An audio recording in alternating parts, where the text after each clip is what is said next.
think we gave people enough time to challenge the storm outside. Great that you all arrived here. Welcome to the first Let's Play session of the Connective Holocaust Commemoration Expo. Today we will take a look and play the game Remember the Children of Bullenhuser Damm. Who remembers what and why? What does Nazi history have to do with me? That are some possible answers that are given through this Remembrance game that puts the players in this perspective of students of the Bullenhuser Damm school in 1979. It was developed last year in 2024 by the Foundation of Hamburg Memorials and Paint Bucket Games with the support from the Children of Bullenhuser Damm Association and sponsorship from the Alfred Landecker Foundation. And commenting the game, talking about the game, and discussing with you about the game are these fine folks. I will just introduce you in alphabetical order, if it's fine with you. That is Markus Bassermann, a historian and former project manager of the game, who focuses on digital memory and games and remembrance in this work. And then we have Jörg Friedrich, the co-founder and game director at Paint Bucket Games, developers of award-winning historically significant titles, including Through the Darkest of Times, The Darkest Files, which we will also be playing on Thursday. Remember the Children of Bullenhuser Damm and Forced Abroad, all exploring different facets of Nazi Germany and its aftermath. And last but not least, Lukas Hases, a historian and founder of the Game Lab at Oldenburg University, which is dedicated to the practical use of games in history, lessons at schools, and in teacher training at the university. And not last but not least, Clara Plattroth, a student of public history at Freie Universität Berlin, works as a student assistant for the game project and will today, thankfully, play it for us. So, but before you start into your discussion and commenting of the game, we have a little look at the trailer of the game. So I hope you will have fun and many interesting insights. And yeah, I give over to you.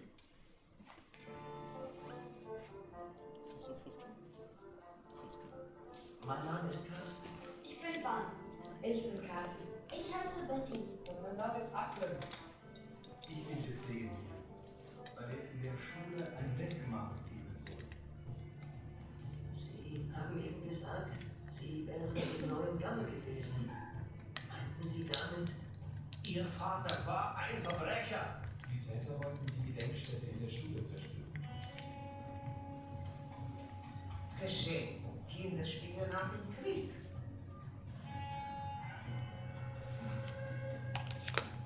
Es ist schrecklich, Familienmitglieder so zu verlieren.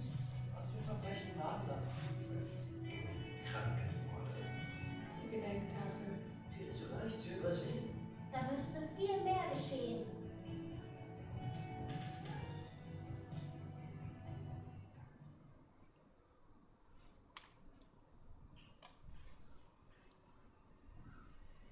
Okay, do you want to start? Yes, yeah. I can start.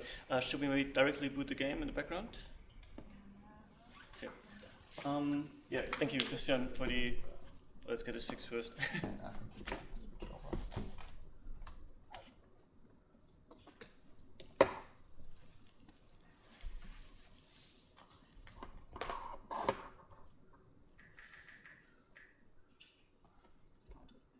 like the sound is working.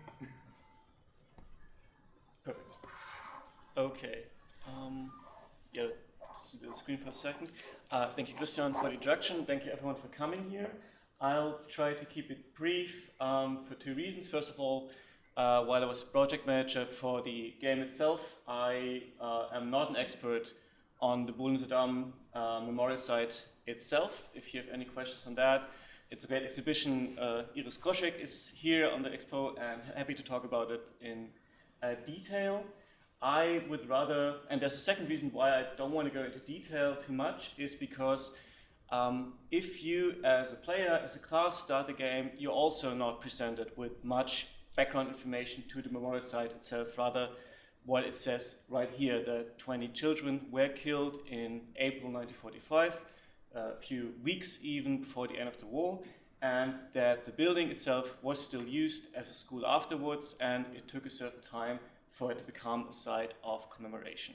And this sort of lack of background information is something that we quite quickly decide on is important for us in this game, because we did not want to replicate the analog space, if you want to have it, in the game itself. We also didn't want to extend the memorial site with the game as you would with a AR experience, for example, but rather we wanted to explore through the medium of game what can the specific language of games, the interactivity, add or allow us to speak in terms of new ways of approaching remembrance culture commemoration. Sasha Rosnail said, if I can read my own handwriting, Sasha was the name, that we are looking for new forms of remembering, which is pretty much what we and many others are doing with these sort of games, which is also why we decided to call it a digital remembrance game and not a serious game. And at the end, what the game came to be, if maybe you'd press start for a second, is for us an exploration of why we think it's important to remember through the lenses of 5 different characters. And I think this is this key question at the core of the game, where we realized young people coming to visit Bullenhuser Damm, but commemoration sites in general, they have this very valid question, which is, how does this relate to me? What does this differentiate from a museum? Why is this a site of commemoration? Why is it important to you? Why should it be important to me? And this is a question that's really hard or impossible to answer top-down. Rather, you have to present your own reasonings. And so by using a game to explore these reasonings and by exploring stories that relate to Bullenhuser Damm but aren't restricted to this specific event, we figured that we could engage students in a classroom, that we could create discussion spaces, and whether we were successful at that, Lucas will talk about this later. And while Clara will be playing the game in the background, we will intersect with comments on the game, but you're also very welcome. If you have any questions, if you observe something, please also interject your own questions, because so this becomes an open discussion space. And also, if you have more broader comments on the topic of serious games or this game, please engage us. And I think it's best now to start, unless you have any prior questions, with the introductions of all 5 characters. And then, yeah. Ich bin Akel, 14 und will Arzt werden. Ich habe auch schon ein richtig gutes Praktikum gelandet. Außerdem liebe ich Musik. Wenn meine Schwester und ich allein zu Hause sind, läuft eigentlich die ganze Zeit der Plattenspieler. Das passiert oft, weil unsere Eltern beide viel arbeiten. Sie sind aus der Türkei nach Deutschland gekommen. Wir versuchen jeden Sommer zur Familie in die Türkei zu fahren. Hi, ich heiße Betty, bin 15 und spiele am liebsten Fußball. Ich wohne zusammen mit meiner Mutter, meiner Oma und meinen 2 nervigen kleinen Brüdern in Hamburg. Mein Vater kommt aus Italien, aber den habe ich schon länger nicht mehr gesehen. One second. Is the contrast for reading, is it okay in the background? Okay, good. Mein Name ist Carsten. Ich bin 15, höre am liebsten Punkrock und gehe auf Konzerte. Abends helfe ich oft in der Kneipe meines Vaters. Mein Opa war im Krieg an der Ostfront und in Gefangenschaft. Aber darüber reden wir zu Hause nicht.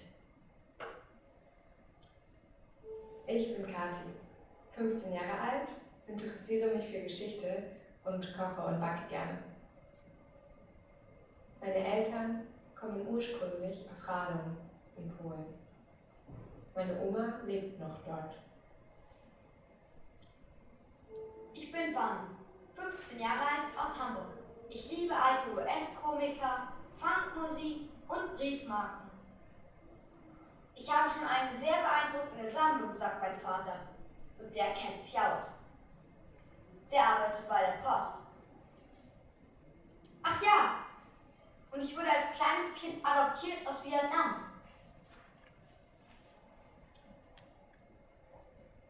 Okay.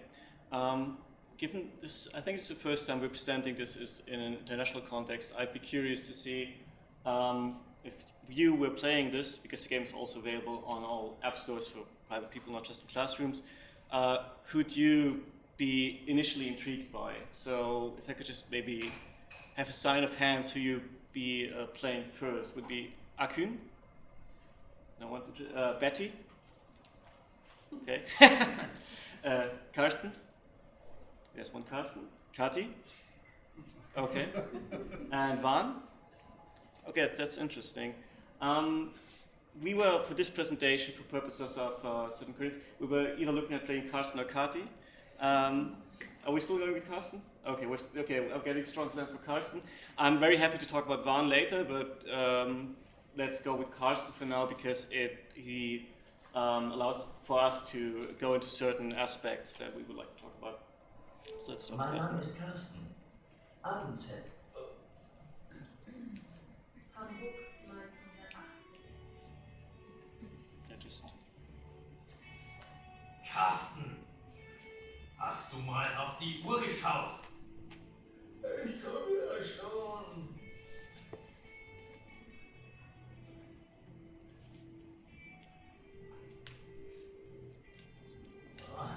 Ein bisschen Mucke wäre jetzt fast rein. Aber keine Zeit. Schade. Der Plattenspieler macht einen Wahnsinns-Sound.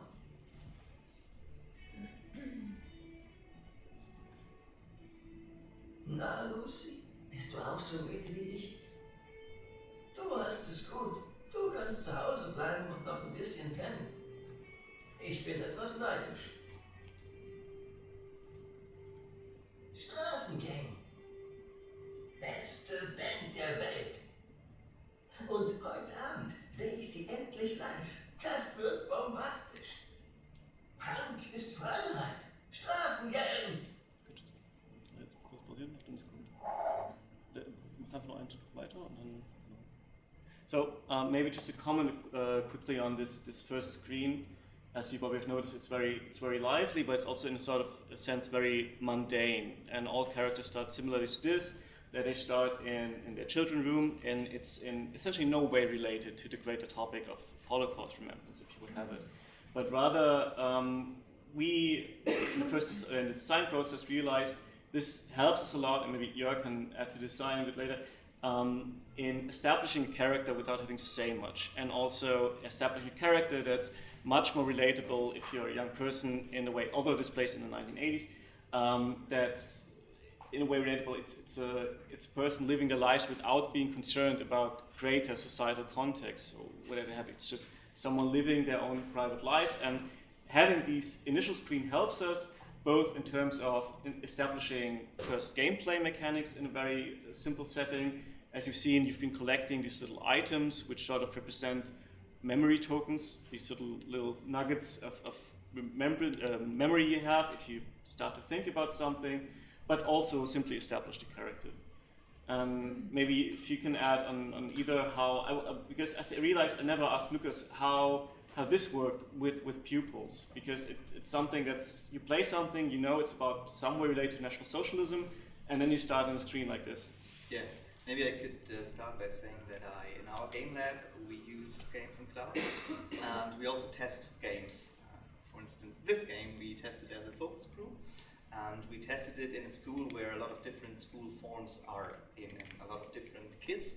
So we got a good overview of the reactions of the kids to this game. So it's from class 7 to class 13, and it's an integrated, comprehensive school, as it is called. So you have a lot of different learning types. So this was the basis of us testing this, and then we tried to see what are the good practical things of how to approach the topic.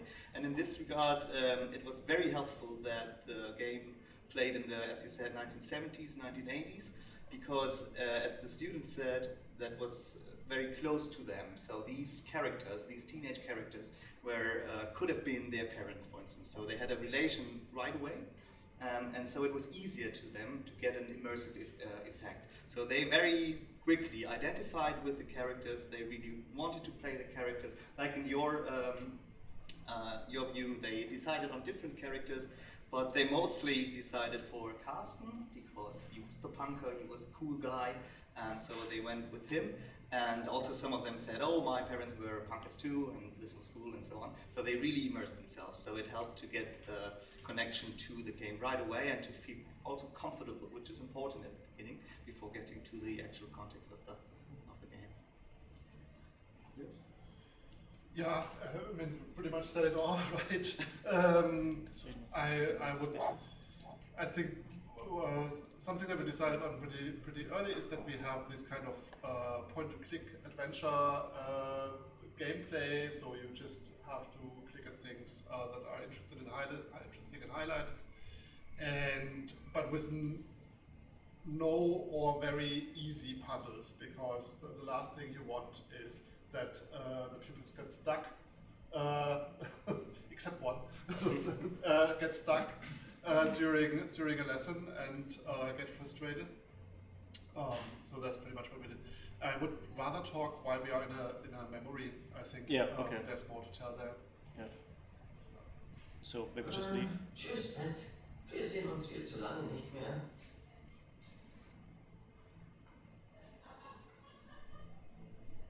Du bist spät dran, Junge.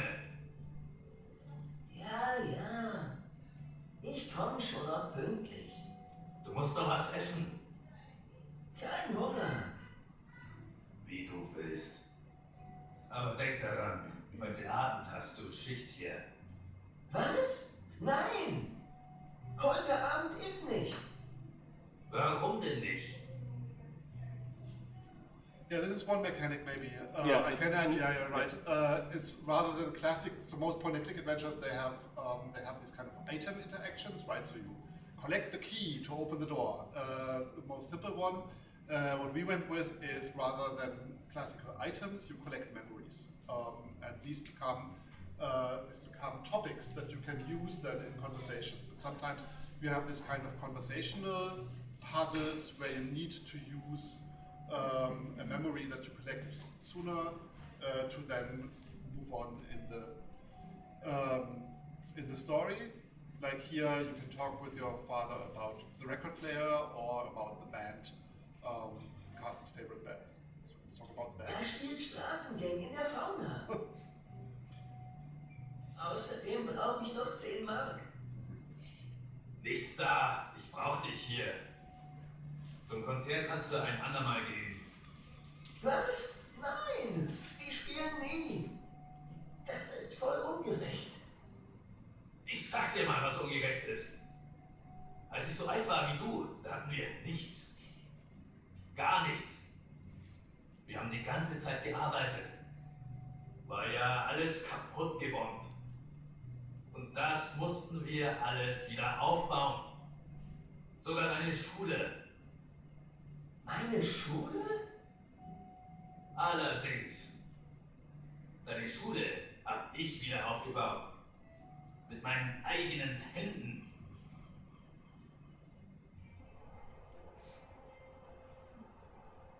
Yeah, so what you see here now is you're basically diving into the memories of the person talking to you. But because it's told by someone else, it is unreliable, right? So you see their perspective, you see their version of the past. And the way this works is basically if you maybe click on anything. You might have to talk with Dad first. Yeah, you need to talk Du with Dad willst first. deine Schule wieder aufgebaut haben? Yeah, we're looking for Erzähl a doch way Quatsch. to have interesting dialogues, interesting conversations, not just multiple choice text, because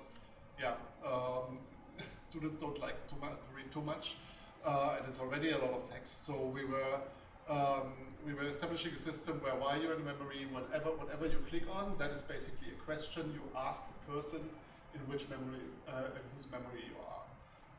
This is how it works. And maybe from a remembrance perspective, one thing we were trying to figure out is how can we get away from this sort of wall of text or this even monolithic thing of you presenting something that's established in institution and it appears as like the set thing. And by employing, and what we ended up with by employing this sort of mix of text, dialogue, and visuals, we can approach and show this sort of changeability, I'm missing the English word, the fluid aspect, if you would have it, of memory. And as you would see in the progress of the game, how also we can sort of depict clashes of different depictions of remembering. Maybe I can add to this that again, this relationship was something that the kids, the teenagers could relate to right away. So they see the generational conflict between the two of them, which they relate to them, though they know it themselves at home. They have generational conflict with their parents, so they see, okay, it's there. But then they also see the context, so the special things he's saying, the father, so he relates them to the time, to the 1980s. So they will see, okay, I will have to ask more questions, and as Carsten was asking more questions, which is his more important task. And then again, it would relate to modern times, where people will start again to refer back to the times and say, okay, now it's time, it's over. We have to draw a line between our remembrance to the past. So we have 3 like time zones in this game, and it got to them right away. So. Aber es stimmt. Also nicht ich alleine, es mussten natürlich alle Schüler anpacken. Was hätten wir denn auch anderes tun sollen? Die Tommies hatten während des Krieges als zerbombt hier in Rottenburgs Ort. Und wir brauchten ja die Schule. Die Tommies? Na, die Engländer mit ihren Bombern. Während des Kriegs war da keine Schule. Aber danach wollten die wieder zur Schule gehen. Deshalb mussten wir Schüler den ganzen Kram beseitigen. Betonpfähle aus dem Boden holen, Stacheldraht entfernen.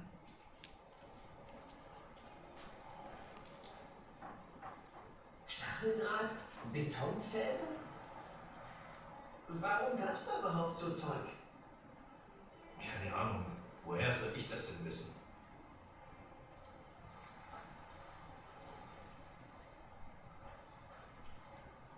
Und wie sah es drin aus? Alles muffig und dunkel. Wieso dunkel? Weil die Fenster zugemauert waren. Wir mussten erst die Ziegel entfernen, damit wir drinnen überhaupt was sehen konnten. Das war eine Heidenarbeit, sag ich dir. Ja, und als wir endlich drin waren, da sah es aus. Alles kaputt.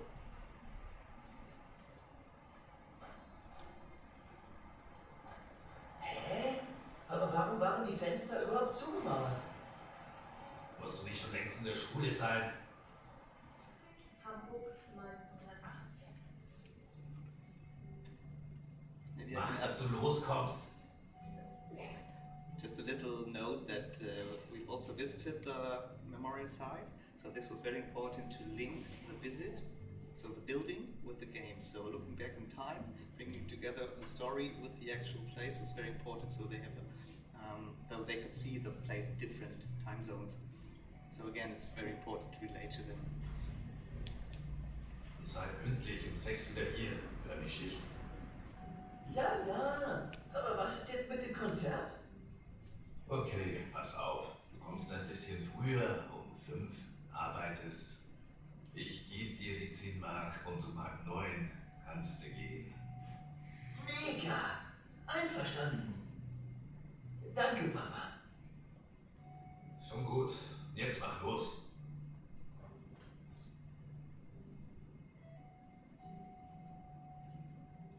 Was war überhaupt mit Opa damals?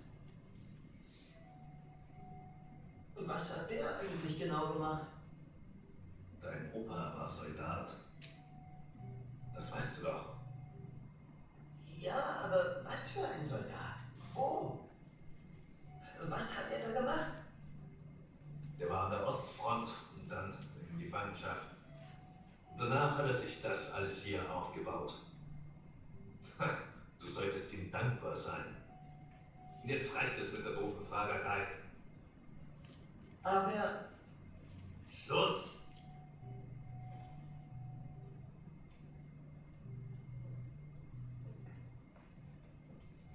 boah, hoffentlich bekomme ich noch die Bahn. So blocking questions is very important. If I might step in again, sure.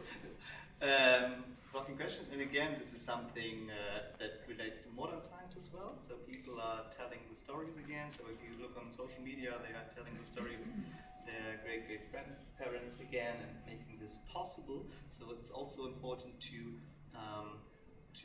make it a topic in the game itself and to show the perspective of the father. Brings this up already in the 1980s, but it's very modern times thing again. So the pupils have to start criticizing in the game and then also start criticizing, so to say, at home. Yeah, which is quite interesting because on one hand, Carsten is probably the most classic German tale we have in the game of this very straight German family with blocking the generational memory. But on the other hand, it's also this abstract level. It's also one tale we have about more direct blocking of memory, rather than having also tales of where it's more of idealizing rather than direct blocking and so on. So again, it's one aspect of exploring the back and forth of remembrance. But what was really interesting in the classroom is that they started discussing right away what's in their family, what happened in their family, and as we all know, people today tend to say all my grandparents were on the nice side of history, and most of them weren't. So this is something they started right away to say, okay, my great-great-grandparents were, so they wouldn't say they were like Carsten's grandfather, but they would ask what their grandparents were, or great-great-grandparents. It's important to say because it's one more generation. But they started right away, and this is a good thing when the discussions start.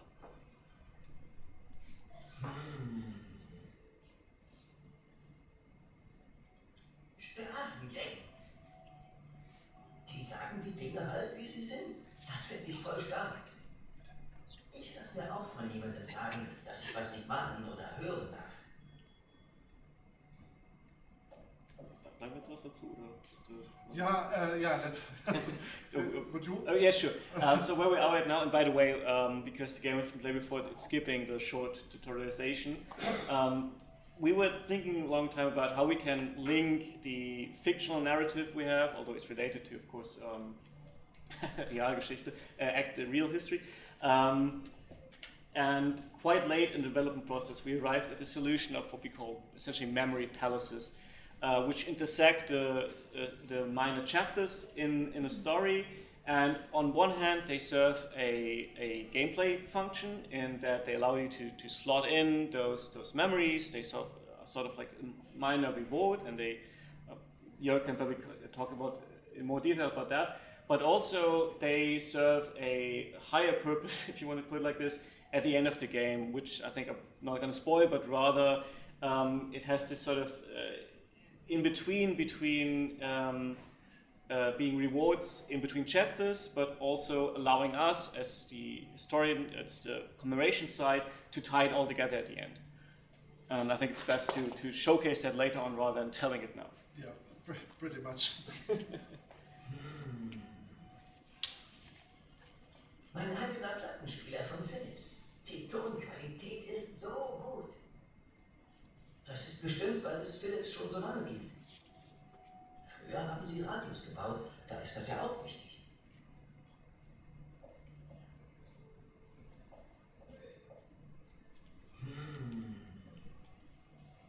Es waren britische Bomber, die im Sommer 1943 Hamburg überflogen. Der Angriff muss echt schlimm gewesen sein. Aber ohne die Briten wäre Deutschland nicht von den Nazis befreit worden.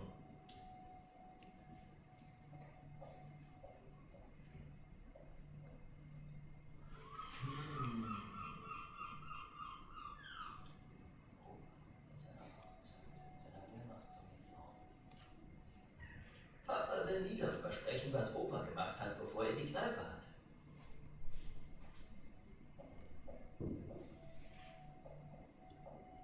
And also, the empty spaces gives you an outlook like there's more to collect. Look out for more things to collect in the game. Gives you a little bit of a goal while continuing to play. Jetzt aber schnell in die Schule.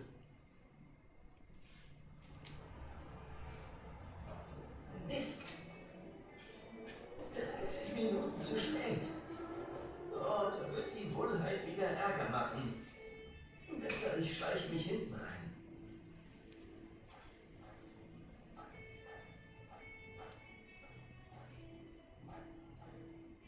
Und der Carsten ist auch schon da. Schön, dass du uns nun endlich auch mit deiner Anwesenheit beglückst, Carsten. This is something they could relate to right away. Um 45 begonnen.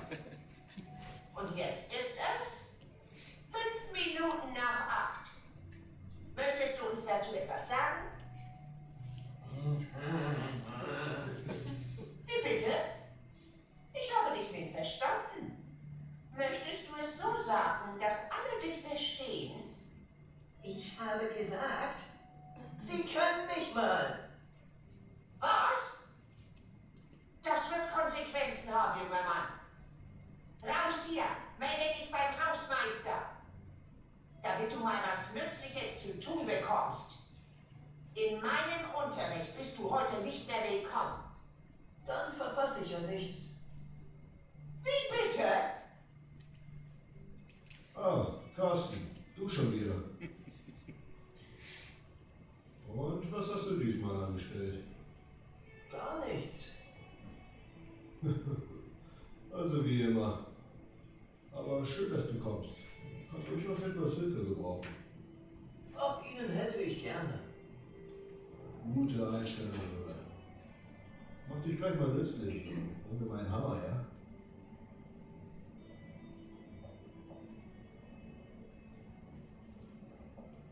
Den hier? Genau den. Danke dir.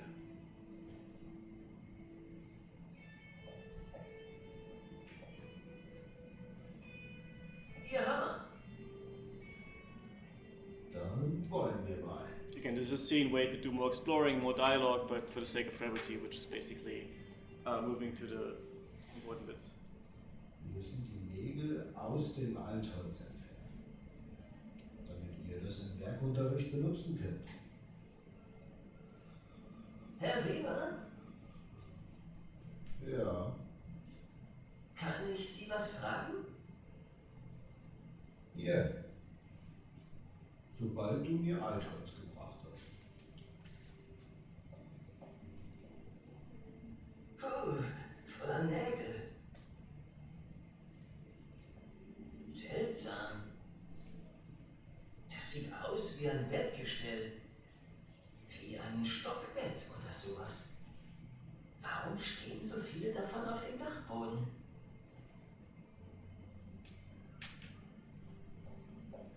So maybe to step in here, so initially the kids, the teenagers would like him.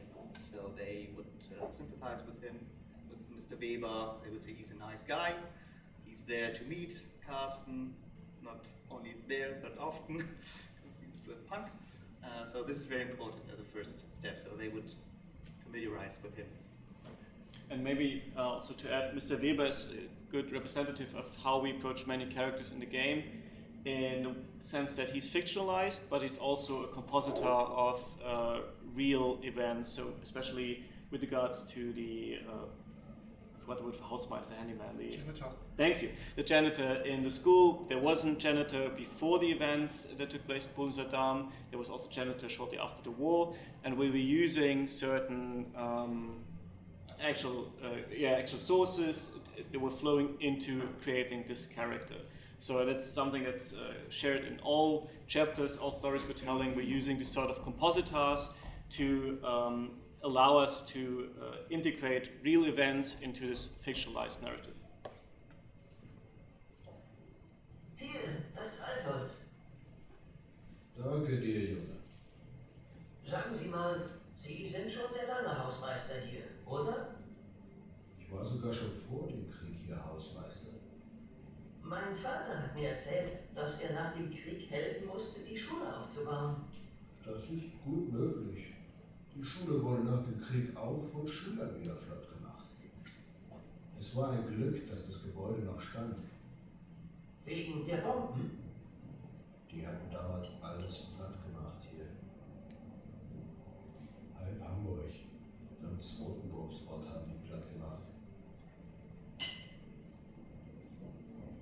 Mein Vater sagt, das wären die Engländer. Stimmt das? Ja, die Tommys waren das. Ich weiß das noch wie heute. Es war ein wunderschöner Sommertag. Es war tagsüber schlimm gewesen. Es war sehr heiß. Auch nachts hat es sich nicht wirklich abgekühlt. Ich lag in meinem Bett und konnte nicht schlafen. So warm war das.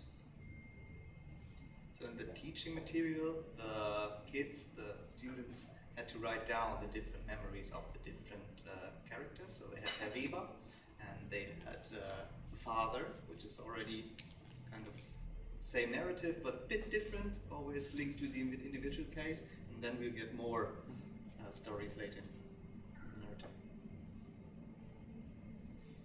Hamburg 1943. Hörte man schon das Brummen der Bomber. Dann diese Regen.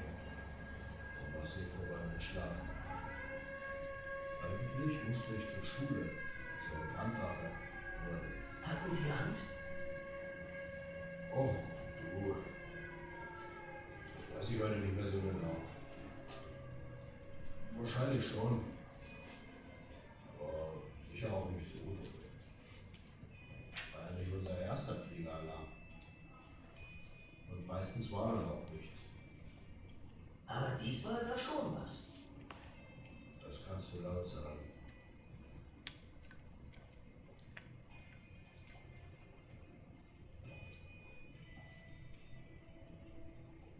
Wissen Sie noch, was als erstes getroffen wurde? In Altona ging das los.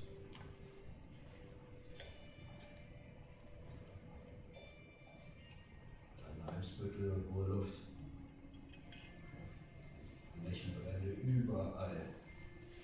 Dadurch, dass das so heiß gewesen war, war ja alles so trocken und brannte wie Zunder. 10 Tage und 10 Nächte lang ging das so. Am Ende war halb Hamburg platt. Und zehntausende Leute tot. So eine Hitze wie in der Hölle. Rauch, man konnte kaum atmen und die Augen treten ein. Bis keine Flüssigkeit mehr da war. Kinder, wisst ja gar nicht, wie gut ihr es heute habt. So ohne Krieg.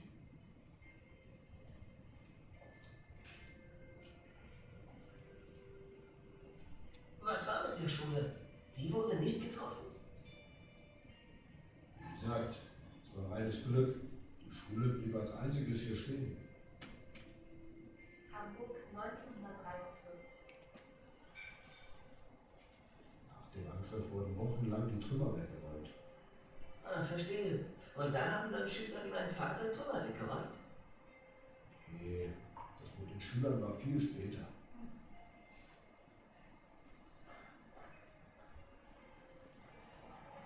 Und wer hat dann die Trümmer weggeräumt, wenn es keine Schüler waren? Naja, so Leute eben. Also lag da einige Zeit zwischen den Bombenangriffen und den Kriegsenden. Ja, in der Tat. Aber wenn die Schule da keine Schule war, was war sie denn dann? May I ask you? Yes. So obviously there's some kind of mystery placed here, right? Does it work? Yeah. Does it cause question marks? On the Yeah, and this is the most important thing. It causes question marks because they have noted down the view of the father and of Mr. Weber, and now learning unfolds gradually. So you're building your own picture in your head, and they start to ask questions because okay, the story of the father is right already, and he's kind of what is herumdrucksen? Avoiding, and oh, I don't know who that was, and you see the picture. So they really start asking questions themselves, and they also kind of have their first expectations who it was. So it works right away. So especially since they have noted down something before, and and thought, okay, also Mr. Weber now gets less nice. So who's this guy? What is he telling? Is he also telling lies? So this is what happens. So.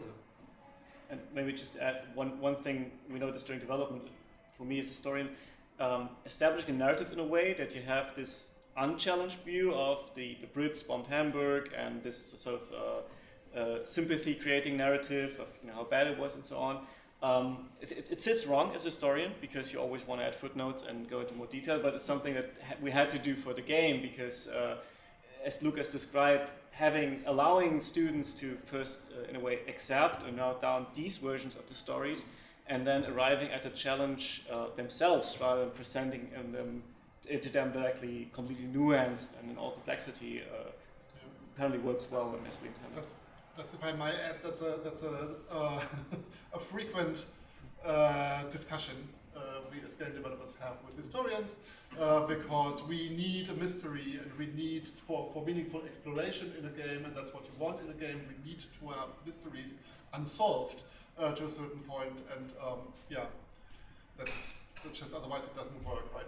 If you tell the solution and to everything in the reasoning, then it's going to get boring relatively quickly. It doesn't work as a game anymore.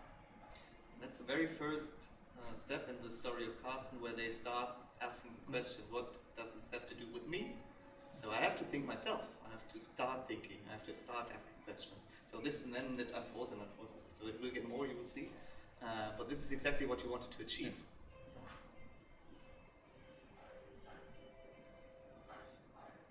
War es gefährlich, die Trümmer wegzuräumen? Und wie? Es gab viele Blindgänger. Also Bomben, die noch nicht explodiert waren. Es kam immer wieder zu schlimmen Unfällen, bei denen so ein Ding explodiert ist. Und die Fenster hatte man wegen der Bomben zugemauert? Aber warum? Ich verstehe das nicht. Was? Die Fenster? Nein, die hat man erst später verschlossen.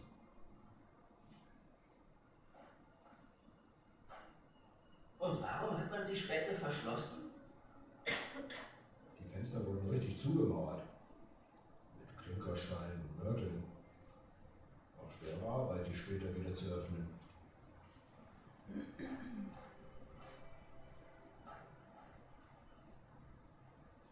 Hamburg 1980.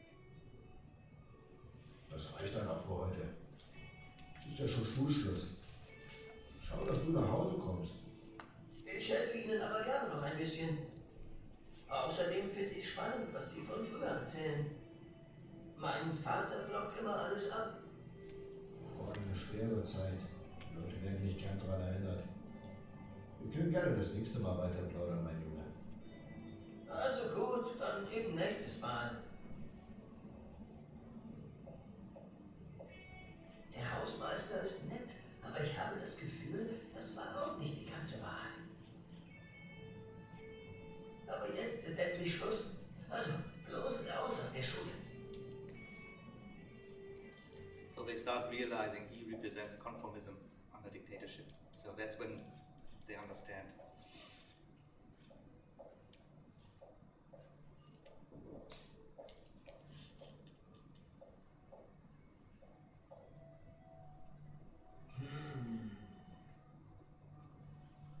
Komische, grobe Bettgestelle, die auf dem Dachboden der Schule stehen. Herr Weber hat kein Wort darüber verloren. Aber woher kommen denn so viele Bettgestelle? Will doch niemand auch noch in der Schule schlafen.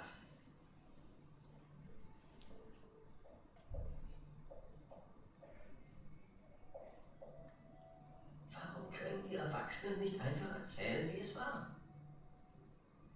Ist das echt so schwer?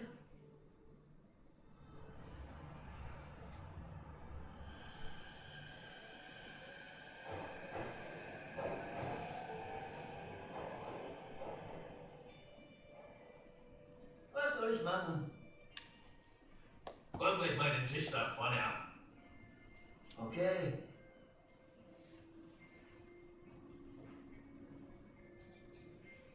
Darf ich hier kurz abräumen? Wie siehst du denn aus? Oh, lässt man jetzt hier jeden Penner von der Straße bedienen. Was? Wie reden Sie überhaupt mit mir? Jetzt wird er auch noch frech. Mit so einem wie dir hätte man früher kurzen Prozess gemacht. Dich hätte man damals nach Neuengamme geschickt und dir Manieren beigebracht. So. Hätte man das. Damals. Wer sind Sie denn? Hören Sie mal. Wir zeigen dem Burschen nur, wie gut er es heute hat. Was mischen Sie sich denn überhaupt ein? Ich war in Neuengamme. Und eure Sorte kenne ich zur Genüge. Oh, so einer ist das. Komm, wir gehen eins. Ja, allerdings, Harald. In so einem Laden möchte ich nicht Gast sein. Sind Sie auch nicht. Unerhört, hier war ich das letzte Mal. Gut so und tschüss. What is interesting here is that they would not only see this conversation as of the 1980s, but they would directly relate it to modern time discussions and the upcoming of the AFD. They would say, okay, now it is becoming normal again to say these kinds of things. So they would directly say and see this is a topic that is very, very nowadays question again. So topical, yeah. So, and this is, I mean, it is also one of your aims to make this relation. Okay. Entschuldigung, darf ich Sie was fragen? Klar, ich wollte mich sowieso bei dir bedanken. Hä? Bedanken? Wofür denn? Dank dir sind wir die beiden unsympathischen Herren los. Danke, aber ich glaube, das haben Sie geschafft. Aber ohne dich hätte ich nichts gesagt. Einigen wir uns auf Unentschieden. Aber du wolltest mich ja was fragen. Sie haben eben gesagt, Sie wären in Neuengamme gewesen. Meinten Sie damit? Das Konzentrationslager Neuengamme. Genau das. Ja, so Leute wie die eben haben mich dort eingesperrt. Mehrere Jahre. Oh, das ist... darf ich Sie ein paar Dinge dazu fragen? Niemand will wirklich über die Zeit reden. Alle blocken immer ab. Das kann ich mir vorstellen. Heute wollen sie alle nichts damit zu tun und nichts davon gewusst haben. Frag ruhig. Wie lange waren Sie im Lager? Hamburg 1942. Ich war 5 Jahre dort. Und warum? Wegen meiner politischen Überzeugung. Ich bin Kommunist. Gab es Kinder im Lager? Ja, Kinder, die allein waren. Sie hatten eine eigene Baracke. Eigentlich durften wir nicht wissen, dass sie da waren, aber das konnte nicht verheimlicht werden. Sie wurden... Es war herzzerreißend, dass sie da waren. Wie war die Verpflegung? Es gab nur schlechtes Essen. Etwas Brot, manchmal Brei oder Suppe. Und nicht genug für uns alle. Viele starben vor Hunger und Erschöpfung nach der harten Arbeit. Die Nazis wollten, dass wir uns tot arbeiten.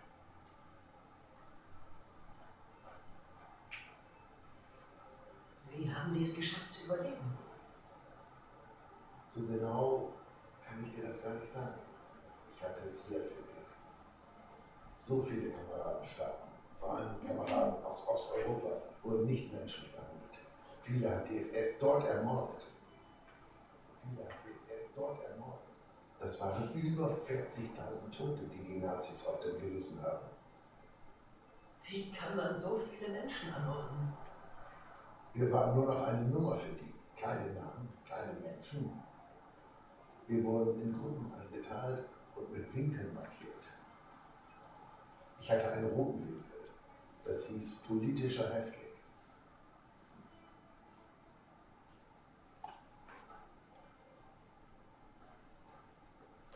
Und in den Holzhäusern haben Sie geschlafen? In 3-stöckigen Holzbetten. Wir mussten uns oft zu zweit, manchmal sogar zu dritt auf einer Etage zusammenquetschen. So viele Menschen auf so engem Raum. Es war laut und stickig, nie konntest du Kraft schöpfen. Was war das für Arbeit im KZ? Wir gruben Kanäle an der Elbe, holten Ton für Klinkersteine aus der Erde. Dann mussten viele von uns für die Kriegswirtschaft arbeiten. Es war hart und unerbittlich. Später mussten wir nach Bombenangriffen ausrücken und aufräumen helfen. Hamburg 1943. Kam das oft vor? Je länger der Krieg dauerte, desto häufiger mussten wir zu solchen einsetzen. Was haben Sie da gemacht? Wir mussten Trümmer wegräumen und Überlebenden und Blindgängern suchen. Wie haben die Leute Sie behandelt? Wie meinst du, die Wächter? Nein, Leute, die Sie auf der Straße getroffen haben. Ganz unterschiedlich. Die meisten wollten mit uns nichts zu tun haben. Aber manche waren auch wütend über die Bombenangriffe. Und gelegentlich wollte einer diese Wut an uns auslassen.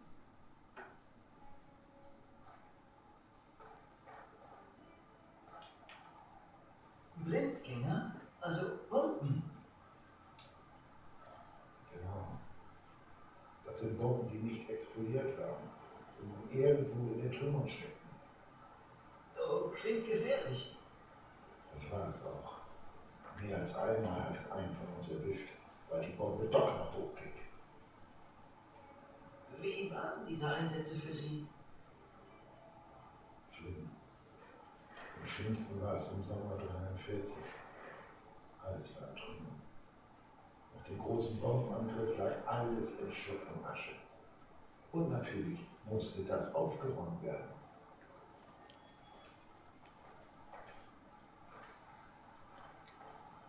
Der Hausmeister in meiner Schule hat mir erzählt, wie an meiner Schule Trümmer geräumt worden sind.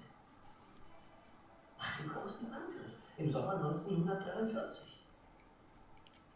Hamburg 1943. An welcher Schule soll das gewesen sein? Schule am Bullenhuser Damm.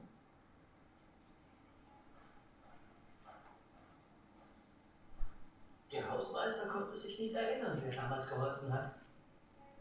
Er sagte nur, so Leute.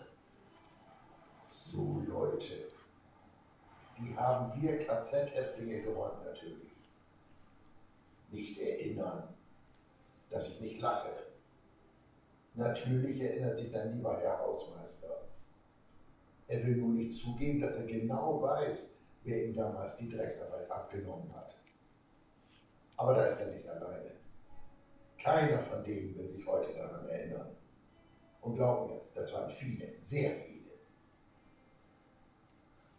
So part of the teaching material are called, of course, they remember, especially because of this moment, and this moment was a very, very powerful moment of realization for the kids.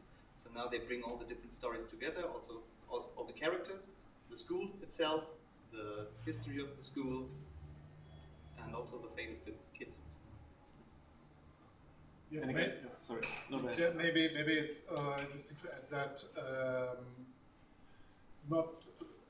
it's not all resolved in one story, right? You need to play the different characters. There are hints and glimpses and clues that you will recognize. If you play a different character, you will recognize certain parts again and then put it all together eventually.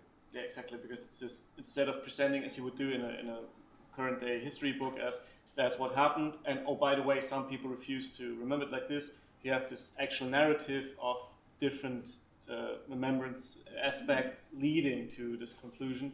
And also I think it's, well, in this current presentation, it's been this, clicking along narrative. In the actual deployment of the game, it's this mix of interaction, but also currently being attentive because you're looking curiously for what's going to happen next, how it's going to resolve into a greater understanding. And the interesting thing is the kids would choose different characters, but they would all make the same experience. So they would all have the different memories of the different groups, of the different characters, and in the end they bring it together. So they bring together different memories and also the different kinds of stories. Mm-hmm. So this is very, so to say, very fruitful. So for Carsten, we see this part, we see the different characters, but it's the same with the other characters. So if you have, it's always a question of time, but if you have enough time, you can bring it all together. Are you also invited to play the different characters after you're done with one storyline in the game? So that's okay. Yeah. Well, not in a class setting, I think the key idea is that because of time restrictions, different groups play different characters, and then they tell about the characters. Mm-hmm. But of course, as a private player, you're open to play in any order as well. What I can say is that they played typically they played 2 stories. So Carsten and Betty, Carsten, etc. But they would say later in a week, they would say we also played the other ones. So they were interested. So not all of them. Of course, that's school, but they wanted to play it afterwards also. Wissen Sie vielleicht, warum die Fenster zugemauert wurden?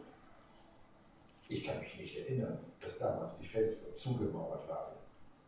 Aber nach der Bombardierung wurde die Schule nicht mehr als Schule benutzt.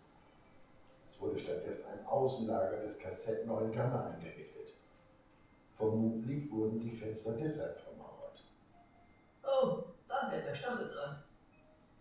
Aber dass der Hausmeister davon nichts wusste. Natürlich wusste er das.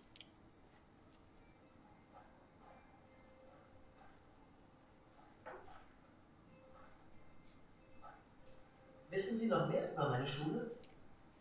Allerdings. Die Schule kenne ich nämlich noch aus einem anderen Grund. Kurz vor Kriegsende wussten die Nazis, dass es ihnen bald an den Kragen geht. Und da haben sie versucht, die Beweise für ihre Verbrechen zu vernichten.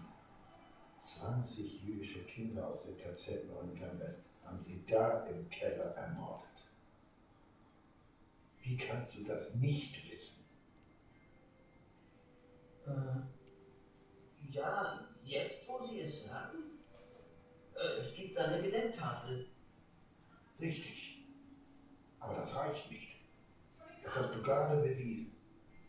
Wir setzen uns dafür ein, dass die Nazis nie wieder an die Macht kommen. Deswegen muss auch in deiner Schule mehr an die Opfer erinnert werden. Was die Nazis getan haben, darf nicht vergessen werden. Ich verstehe. Hamburg 1908. Ich möchte Sie nun zum Verlassen des Lokals auffordern.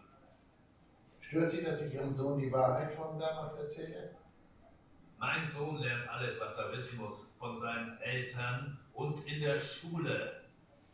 Papa, was soll das? Halt dich da raus, Carsten. Jetzt gehen Sie bitte. Und kommen Sie bitte nicht mehr in mein Lokal. Sie sind hier nicht willkommen. Wie Sie wünschen.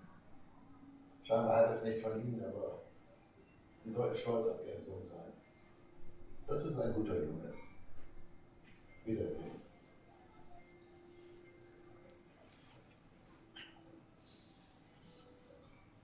Papa, was sollte das? Ich will solche Hetzer nicht in meinem Lokal.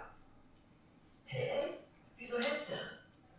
Das war der Erste, der mir etwas erzählt hat. Ja, Lügen hat er erzählt. Ich hatte nicht den Eindruck, dass er lügt. Wenn dein Opa erlebt hätte, dass sein Enkel sich mit so einem Kommunisten einlässt. Opa? Was hat das mit Opa zu tun? Gar nichts. Hör endlich auf zu fragen und geh zurück an deine Arbeit. Nein! Bitte? Ich sagte nein. Ich mache hier gar nichts mehr.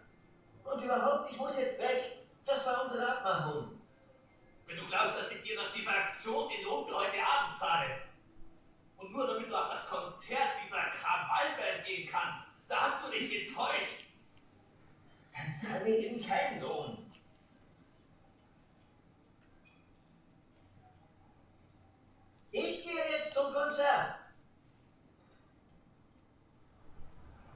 In der Fauna sind immer die besten Konzerte.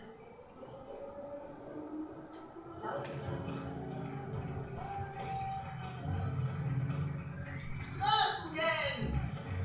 Die beste Band der Welt!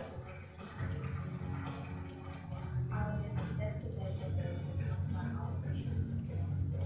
Und jetzt die größte Welt der Welt.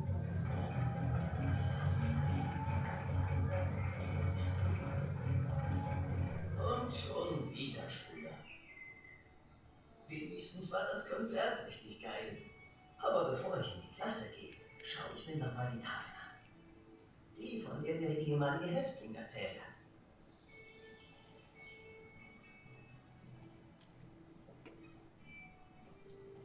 Kurz noch zur Gedenktafel.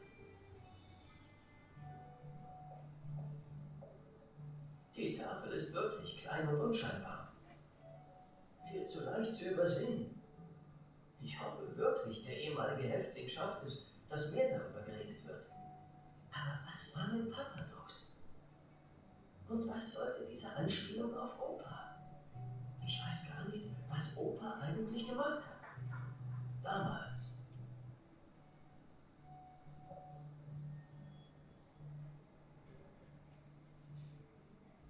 Maybe we should show the first one. And this is sort of this payoff that I mentioned earlier. Ist mir egal, was andere denken. Ich mag die Musik. Punk ist Freiheit. Aber anecken tue ich damit schon. Wie bei den zwei Typen in der Kneipe. Haben die was gegen meinen Musikgeschmack?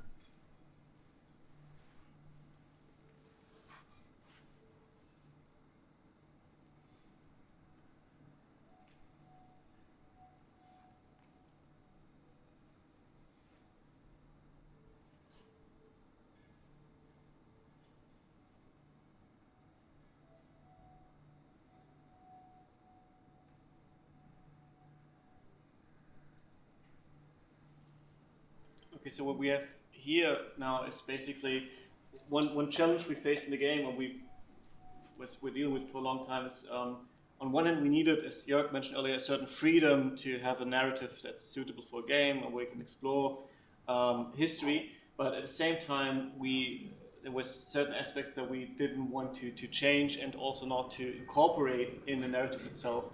And by having these videos at the end, they allow us to put certain floodlights, if you would have it, on the historical aspects that were important to us. And once we established it, we realized these don't necessarily have to be on aspects tied to Bullenhuser Damm itself, but as you just saw, also on broader concepts tied to remembrance culture, National Socialism, as for example, Swing Kids, but also with the next one, some that are more closely related to the Holocaust. Wenn es die Philipswerke schon während des Krieges gab, was für Leute da wohl in der Nazi-Zeit gearbeitet haben? Und was ist aus ihnen und ihren Familien geworden?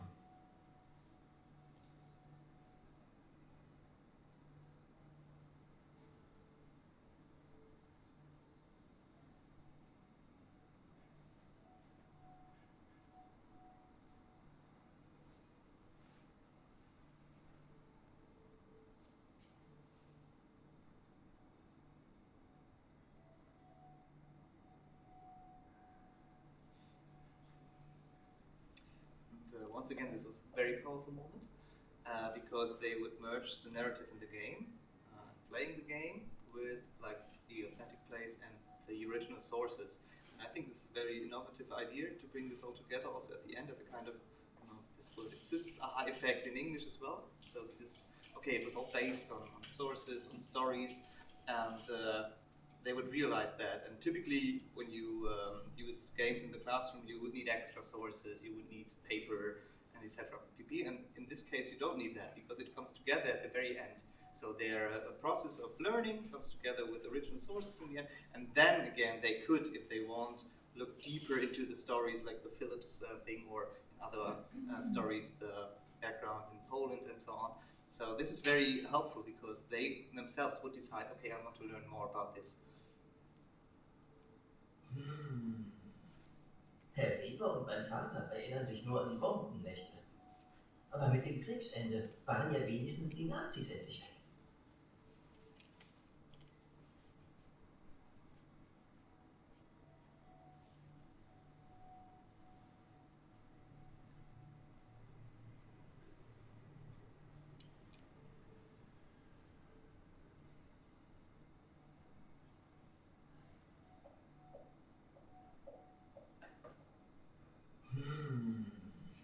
Der ehemalige Häftling hat recht. Wir müssen mehr darüber reden, was passiert ist. Das macht mich sauer, wie Papa das Thema totschreibt.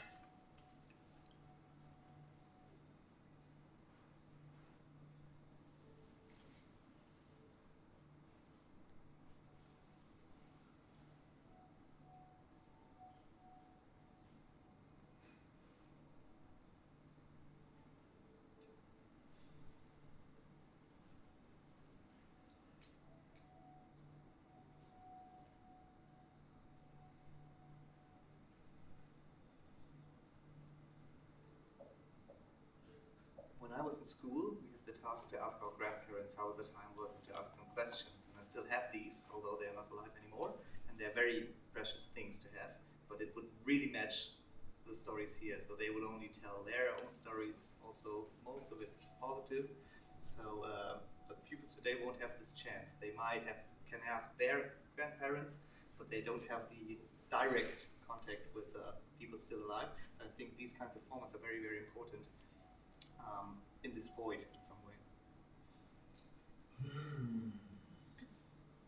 Sie sind also aus der Zeit, als in der Schule Häftlinge untergebracht waren. Und jetzt werden sie einfach im Werkunterricht zerkleinert. Das ist krass, dass da niemand was drüber sagt.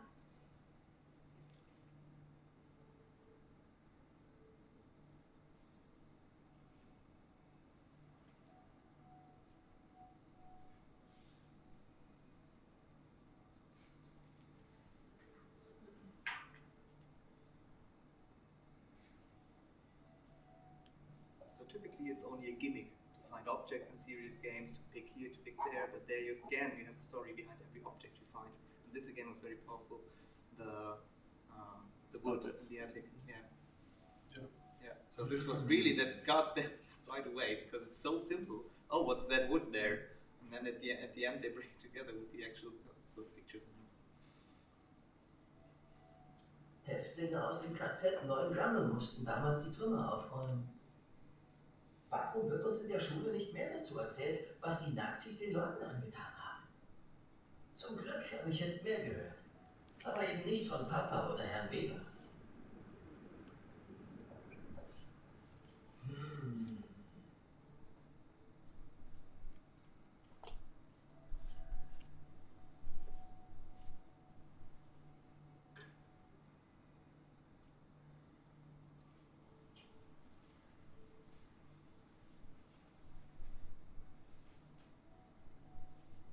Mann, es ist echt so viel passiert. Nicht nur das Konzert. Erinnere ich mich überhaupt an alles?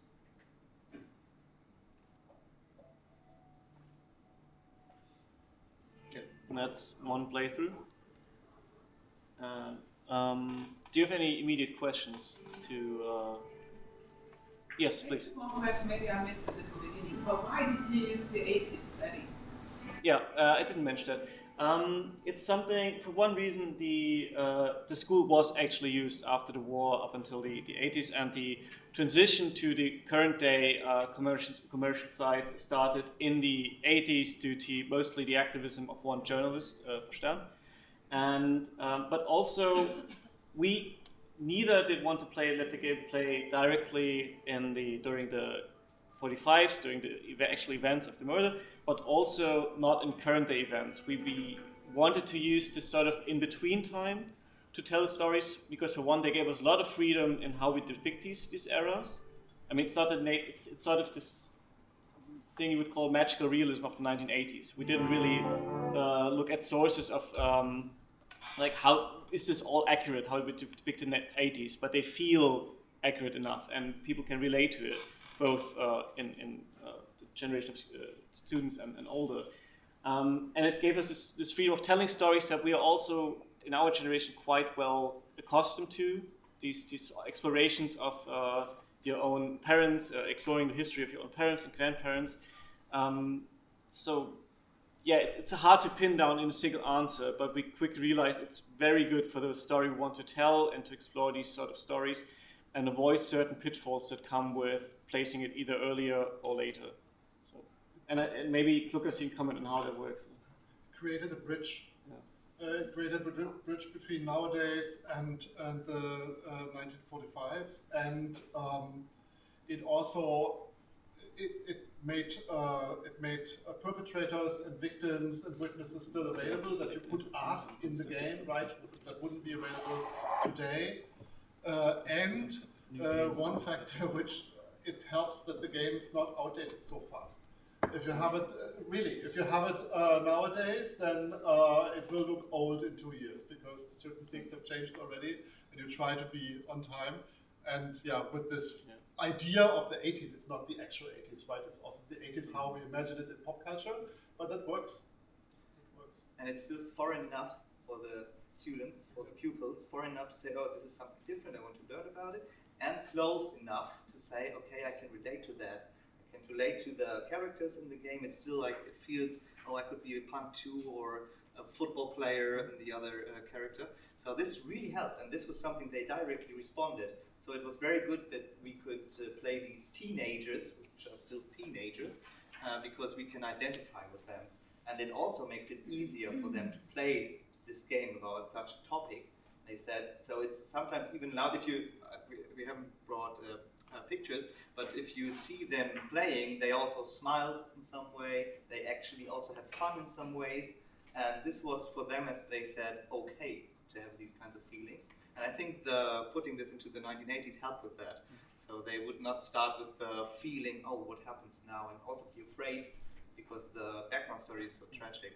So they said it really helped them. And also, afterwards we visited the memorial place, and they said it helped them to get the story straight and to have all the context knowledge, and then, with all this knowledge in their head, go to the place and experience the actual place, and also emotions coming up when you visit the place. And maybe just to add on that, for all the characters, how we depicted them, we actually, apart from Carsten, because we felt comfortable telling Carsten's story from our perspective, we consulted experts on how the experience was in the 1980s. So we have Akün, who's from a background of so-called guest workers, Turkish families, and we actually talked to people who had this kind of context. So we could depict these stories also, not only relatably, but also comfortably, and not just imagine them from our perspective. Then you can add different layers also. You can add the stories which are important for the 1980s, which are still modern times things like migration, how you deal with coming to a new place, and so on. So you can bring in some new topics and link them to the story of the 1940s. Which may be a good point to talk about Van, because he was people were interested in him early on. We decided on Carsten because he's most closely related his story on the actual events of the Holocaust and the Second World War. But when we realized we were telling stories about what it means to remember, about remembrance and why it's important to us, realized with this medium we could explore more stories than the commemoration site itself explores. And so with Van, for example, his story tackles more the topics of contemporary right-wing extremism, because in the 80s, when the original site was established, a right-wing group attacked both the site and the housings of Vietnamese asylum seekers with bombs. And so this is what his story tackles. So it doesn't really talk about the National Socialism, but rather it talks about, and which is something that's intrinsically tied to remembrance culture, about the re-emergence of right-wing extremism, which then again obviously has ties to contemporary events in our days. Maybe back first? Oh, thanks. I really enjoyed that. Thank you very much.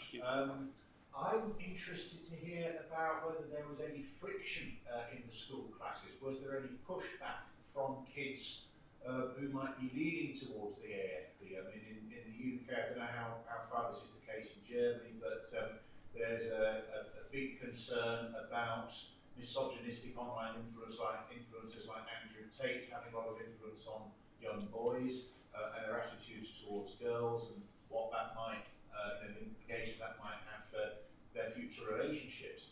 So I think certainly friends and acquaintances of mine who are teachers encounter a lot of pushback from particularly from boys at the moment when they try and raise these issues in the classroom. So have there been any incidences of that when this game has been played, and how is it best to deal with that? I have to say no. Right. Because there was no friction, they really were critical in the end, they also achieved the goals and everything, but maybe this depends on we live in Oldenburg, there's a very low AFD level, so we're very happy about that. I think only 3%, so this would also mirror in the schools. But I think this is a very important topic to see in the future, and when it's brought to different schools also. I don't know about the Hamburg schools, if you got any pushback. So also, maybe I mean, the game speaks to you, and it helps to discuss that, but we didn't have this really hard pushback, as you would imagine, but maybe this also helps with the 1980s. Yeah, but we're still in the early stage of deployment. This has been released from January on, and now it's just been essentially being turned out and officially being used in schools. So we're still making these experiences. So, but it's a good point to remember, because I will use them in workshops also in, for instance, Thuringia. Soon, and there you have a very large number of AFD members, so that's a good thing to remember definitely. Yeah, thanks. I think there was another one first here. Yeah. I was just wondering if you could say a little bit more about how it actually works in the school, like who facilitates it? Does the teacher facilitate it? Do they have resources and notes as to what to do and like aims for what to bring out, and what age group is the game aimed at? Where does it fit in their curriculum? Yeah, it's aimed at from 7th grade onwards, but this is mostly related to Kati, because the story is easier. For Carson, it's recommended for 8th grades up, so 12 years old and up. That's a typical time for pupils also talking about national socialism. And but we tested it with a very heterogeneous group, so from 7th to 13th grade. I mean, it's very good for 13th grade when they talk about remembrance culture and everything, but it was also good especially for the 8th graders and 9th graders. And as I said, the school is very special because you have all the different school forms attending the same class. So it was very helpful because a lot of different contexts of the pupils. And it's like was 4 focus groups, different focus groups, and they tested it. So this was the setting, but in Germany still games are not used frequently in class, which is a pity, so it's really bad. So we are trying to put more into that, and games like this help because you can play for free, you can play very easily on tablets, and we have a lot of tablet classes now in Germany, which helps. So I am confident that it will get more also with. And you created material, right? Yes, I have, yeah. But I have to say that the game also speaks a lot for itself, so they can play it.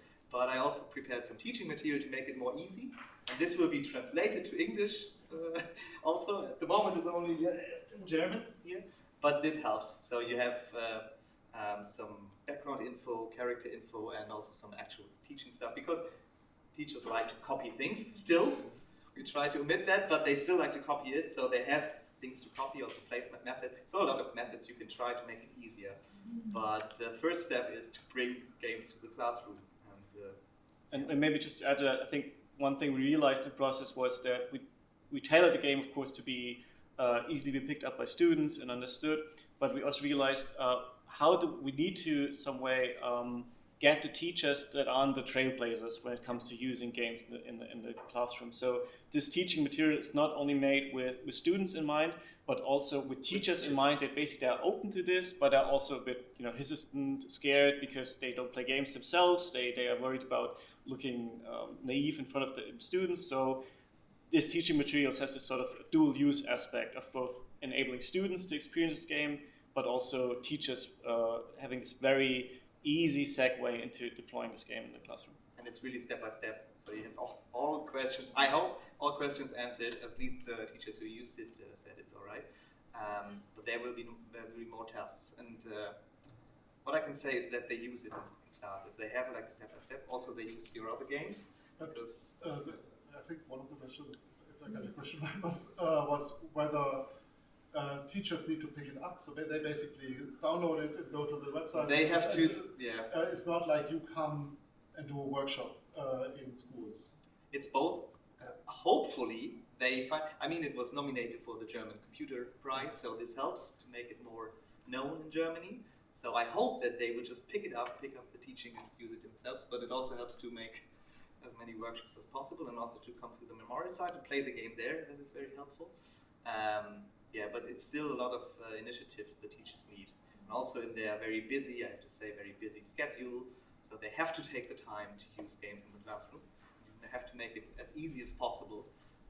But I can say there are some teachers who do it. What I can say, not about this game, but about another game that we made, is that we made actual workshops for teachers. Yeah. Like large groups of teachers who then went back to class and used it there. You had a question, right? Yeah, I mean, it's obviously a reasonably short game as video games go. I know there's more exploration that you talked about at various points, but I was just thinking about, given the deliberately sort of confused situation at the start of the game, did you have to take kind of particular care for situations where people stopped playing the game before they finished it? If all of the narratives coming together at the end, but some of the exits partway through, did they go away with the wrong message?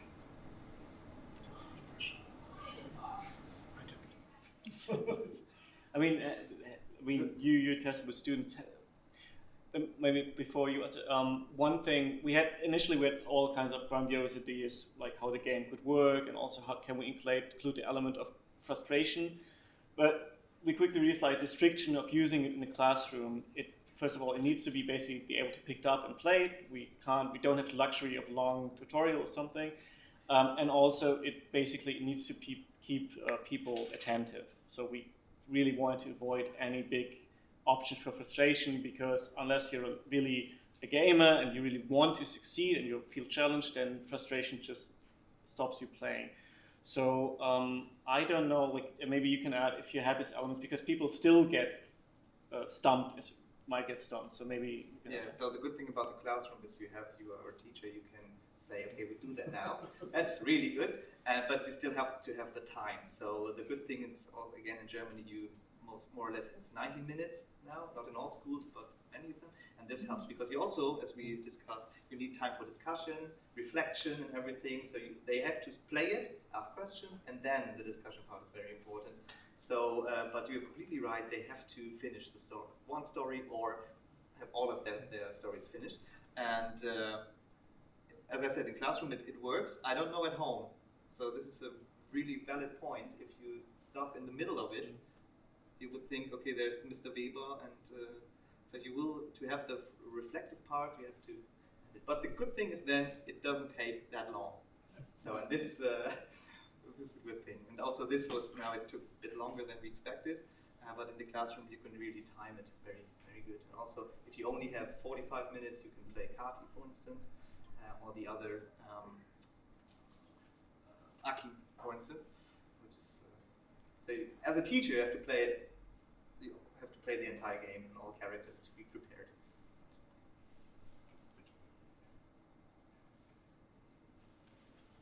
Yes, please. May I? Yes, sure. No. It's a very fascinating game, and it consists one of the most horrific events during the Holocaust, in my perspective. I guess that the game has much more information and content from what we have seen so far, because I was just wondering, we don't know anything about the Jewish children which were killed in that place, from what we have seen. Everything is from the perspective of perpetrators, or bystanders, or the German perspective of what happened in this situation. But we don't know anything about the victims. From what we have seen so far, of course, so my question is very much more in the game, in the sense that we'll be able to get information about who these children were,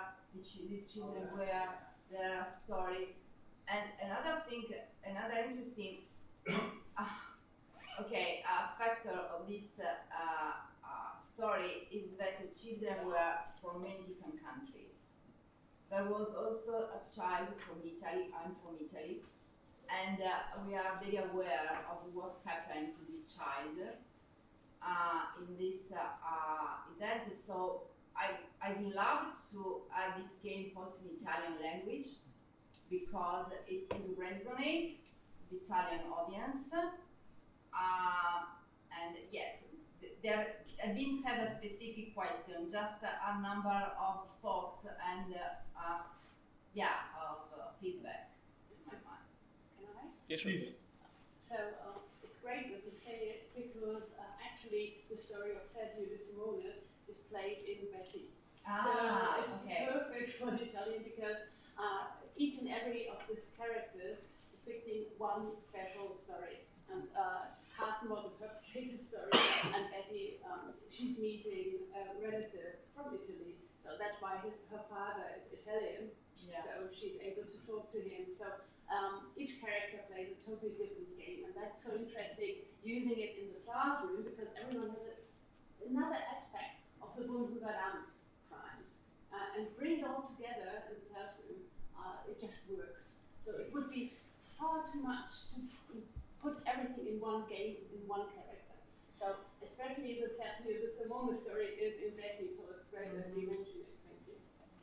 Like for example, we've seen the bombing scene that was the bombing of Hamburg that was told from the perspective of Carsten's father, the janitor, as like, oh, we were the victims and it was all terrible and they bombed us. And in Betty's story, it's about her grandmother, right? Her grandmother and her mother were hiding during the bombing. They are Jewish, they had to hide, and they used the bombing as an escape, which is based on a true story that happened. And so you have these like entirely different perspectives on the same events in the game.